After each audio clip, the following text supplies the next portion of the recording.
महादेव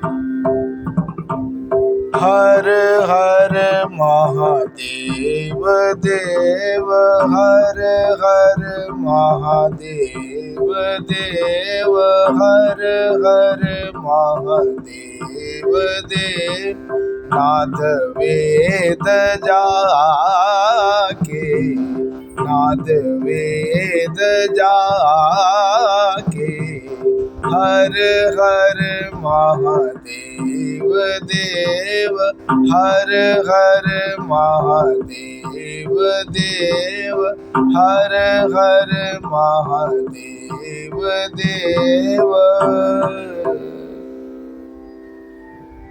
धर्म प्रेमी बंधुओं, कल आप सब श्री शिव महापुराण रुद्र संहिता पार्वती खंड का 13वां अध्याय सुने थे, जिसमें पार्वती और शिव से जब संवाद होता है तो भगवान शंकर पार्वती को सेवा में रहने की अनुमति दे देते हैं और पार्वती भगवान शंकर की सेवा में लग जाती हैं और उनकी सेवा करती हैं। आज के अध्याय में तारकासुर की उत्पत्ति के प्रसंग में दितिपुत्र वज्रांग की कथा आप सब सुनेंगे।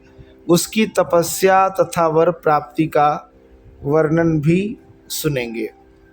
नारद जी बोले, हे विष्णु शिष्य, हे महाशैव, हे विधे, आपने यह शिवा एवं शिव जी के परम पवित्र चरित्र का अच्छी तरह से वर्णन किया। हे ब्रह्मन, तारकासुर कौन था जिसने देवताओं को दुखित किया? वह किसका पुत्र था? शिव जी से संबंधित उस कथा को आप मुझसे कहिए।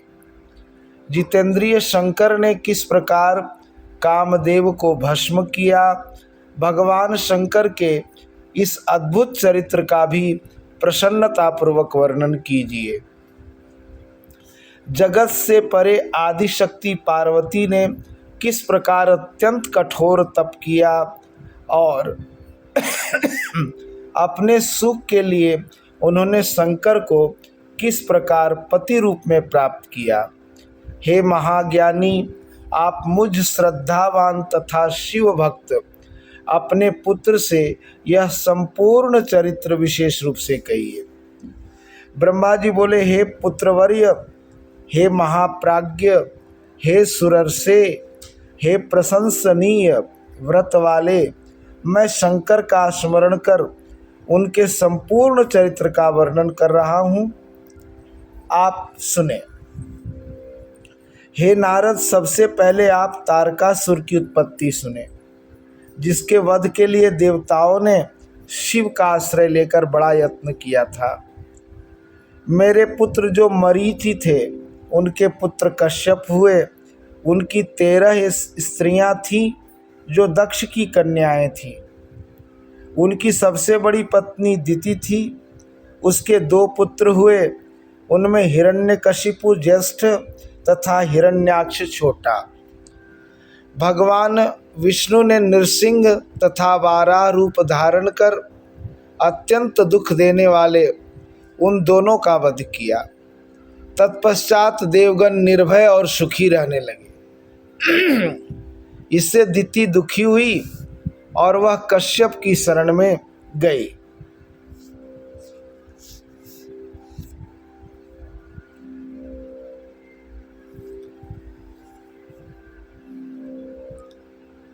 उस पतिव्रता ने उनकी सेवा कर भक्तिपूर्वक पुनः गर्भ धारण किया।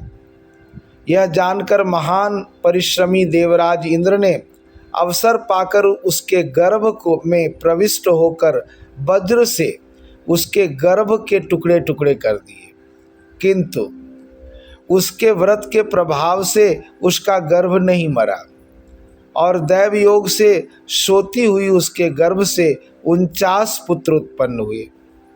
वे सभी पुत्र मरुत नाम के देवता हुए और स्वर्ग को चले गए। देवराज ने उन्हें अपना लिया। तब दिति अपने कर्म से अनुतप्त हो पुनः उनकी सेवा करने लगी और उसने महान सेवा से उन मुनि को प्रसन्न कर लिया। कश्यप बोले, हे भद्रे, यदि तुम पवित्र होकर ब्रह्मा के 10,000 वर्ष पर्यंत तपस्या करो तो तुम्हारे गर्भ से पुनः महापराक्रमी पुत्र जन्म हो सकता है। हे मुने, दिति ने श्रद्धा के साथ जब तपस्या पूरी की तब अपने पति से गर्भ धारण कर वैसा ही पुत्र उत्पन्न किया। दिति का वह पुत्र देवताओं के समान था। वह वज्रांग नाम से विख्यात हुआ।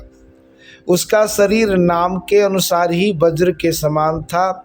वह जन्म से महाप्रतापी और बलवान था। उस पुत्र ने अपनी माता की आज्ञा से बलपूर्वक देवराज इंद्र तथा देवताओं को भी पकड़कर अनेक प्रकार के दंड दिया। इस प्रकार इंद्र आदि की दुर्दशा देखकर दिति बहुत प्रसन्न हुई और इंद्र आदि देवता अपने अपने कर्म फल के अनुसार बड़े दुखी हुए। तब देवताओं की सदा भलाई करने वाले मैंने कश्यप को साथ लेकर वहां पहुंचकर शांति की बात कहकर देवताओं को उस वज्रांग से छुड़ाया। तत्पश्चात शुद्धात्मा निर्विकार वह शिव भक्त वज्रांग देवताओं को मुक्त कर प्रसन्न चित्त होकर आदर पूर्वक कहने लगा।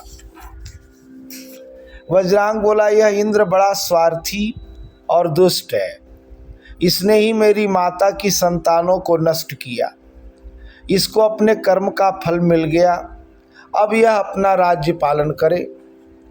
हे ब्राह्मण, यह सारा कार्य मैंने माता की आज्ञा से किया है। मुझे किसी भुवन के भोग की अभिलाषा नहीं है। हे वेदवेत्ताओं में श्रेष्ठ ब्राह्मण, आप मुझे वेद तत्व का सार बताइए, जिससे मैं सदा परम सुखी, विकार रहित तथा प्रसन्न चित्त हो जाऊं। हे मुने, यह सुनकर मैंने उससे कहा, जो सात्विक भाव है वही तत्व सार है। मैंने तुम्हारे लिए प्रसन्नता पूर्वक एक सुंदर स्त्री का निर्माण किया है। उस वरांगी नाम वाली स्त्री को मैंने उस दिति पुत्र को प्रदान कर उसके पिता को अत्यंत प्रसन्न कर मैं अपने घर चला गया और कश्यप भी अपने स्थान को लौट गए। तब वह दैत्य वज्रांग सात्विक भाव से युक्त हो गया और राक्षसी भाव को छोड़कर वैर रहित हो सुख भोगने लगा। किंतु वरांगी के हृदय में सात्विक भाव का उदय नहीं हुआ और वह सकाम होकर श्रद्धापूर्वक अपने पति की अनेक प्रकार से सेवा करने लगी। वरांगी का पति महाप्रभु वह वज्रांग उसकी सेवा से संतुष्ट हो गया और उससे कहने लगा। वज्रांग बोला, हे प्रिय, तुम क्या चाहती हो? तुम्हारे मन में क्या है, मुझे बताओ।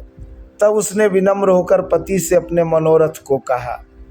वरांगी बोली, हे सतपते, यदि आप मुझसे प्रसन्न हैं तो मुझे ऐसा पुत्र दीजिए जो महाबली त्रिलोकी को जीतने वाला तथा इंद्र को दुख देने वाला हो।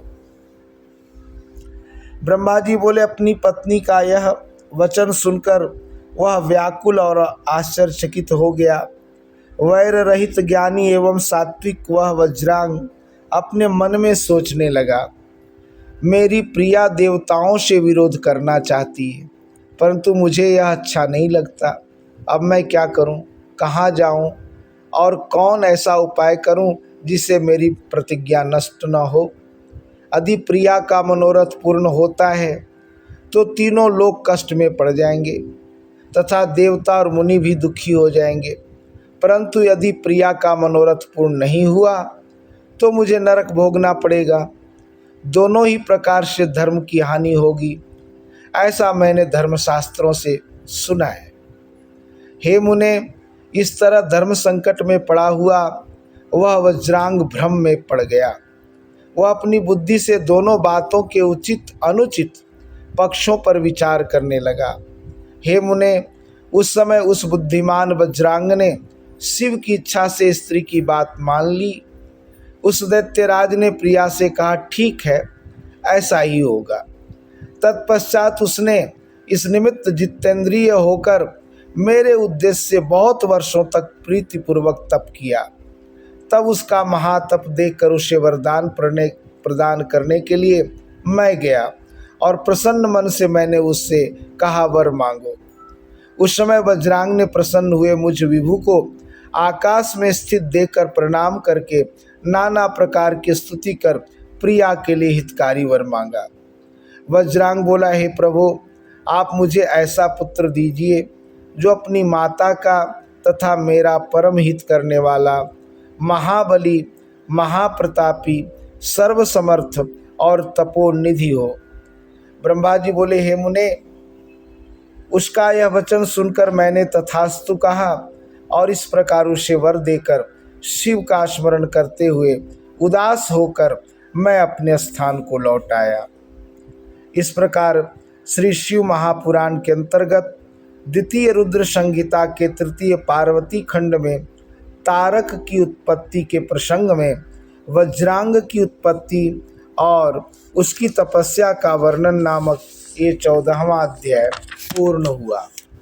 हर हर महादेव देव, हर हर महादेव देव, हर हर महादेव देव,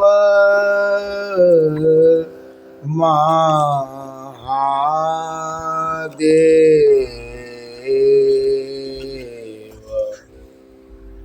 ये था 14वां अध्याय।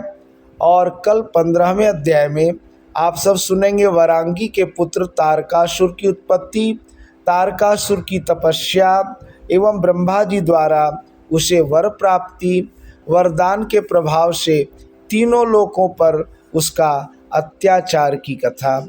आज के लिए इतना ही। धन्यवाद।